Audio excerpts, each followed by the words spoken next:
Look closely. Not at me, but at yourself. Do you remember as a child feeling different, like there was a story being written for you that no one else could read?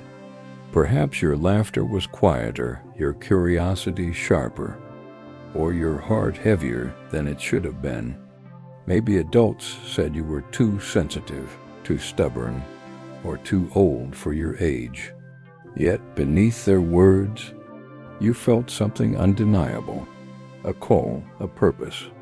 Waiting quietly inside you, this is the story of being chosen, not by fate alone, but by a soul that knew its mission before the world could define it.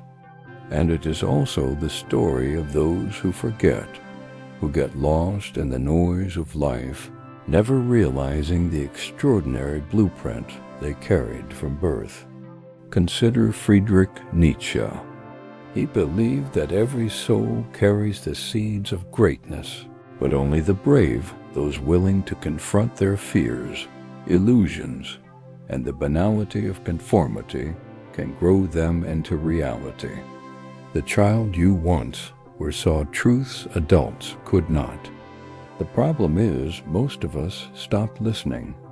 We bury the signs, dim our spark, and conform to the world's expectations. But the signs are there. If you look carefully, the first sign is innate curiosity. While other children were satisfied with games and distractions, you asked questions no one could answer. You searched for meaning in the mundane. Perhaps you wondered why the sky was blue, not out of science, but as if it held a secret meant only for you. This is the hallmark of a mind that refuses to settle, a mind chosen to seek beyond the obvious. The second sign is empathy beyond your years. You noticed emotions adults overlooked.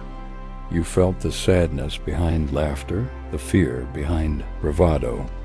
You comforted others instinctively, even when it cost you. Dietrich Bonhoeffer once wrote about cheap grace, the temptation to ignore suffering while maintaining comfort. Your early sensitivity is the opposite, an unconscious commitment to bear witness, to feel, to act. The third sign is discomfort with mediocrity. Even as a child, you couldn't understand why others were content with easy answers, why society celebrated conformity. Perhaps you rebelled silently, refusing to participate in rituals that felt hollow. Plato's allegory of the cave describes prisoners mistaking shadows for reality. But you were already squinting toward the light, uncomfortable with illusions. The fourth sign is a profound sense of responsibility.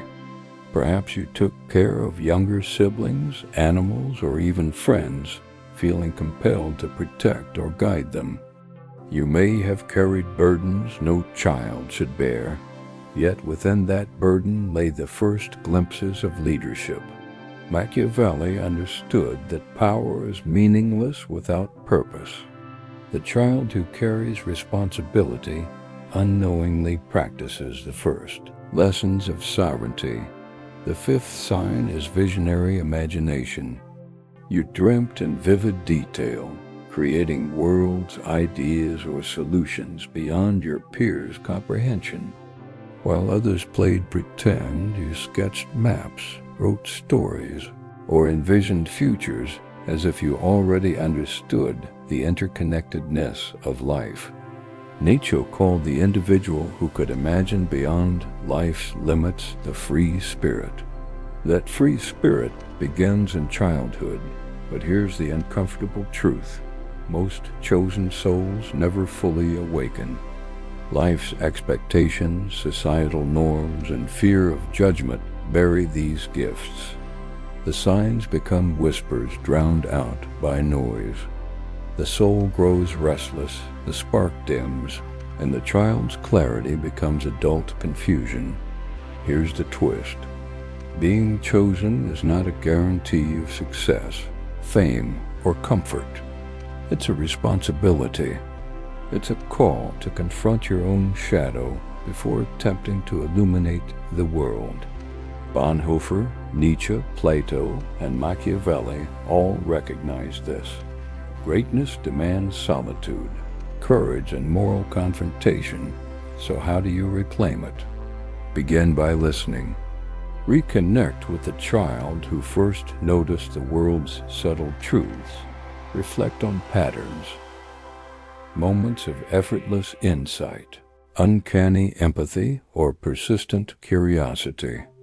These are your soul's breadcrumbs, guiding you back to your purpose. Next, embrace discomfort. Growth always begins where comfort ends. Challenge the narratives that told you to conform. Question your fears. Accept responsibility for your own awakening, for your own truth. Finally, act. Not with the impatience of ambition, but with the patient courage of someone who knows that destiny is not granted, it is realized. The world does not hand power. It tests those who are prepared to wield it with integrity. Being chosen from the cradle is not a gift, it is a summons. The child inside you is still alive. The signs are still present. And the question remains, will you honor them, or will you let them fade into what-ifs and regrets? The truth is undeniable. You were never ordinary. And the sooner you accept it, the sooner you awaken the life you were always meant to live. Because the purpose you carried as a child was never a suggestion. It was a calling. It's time to answer.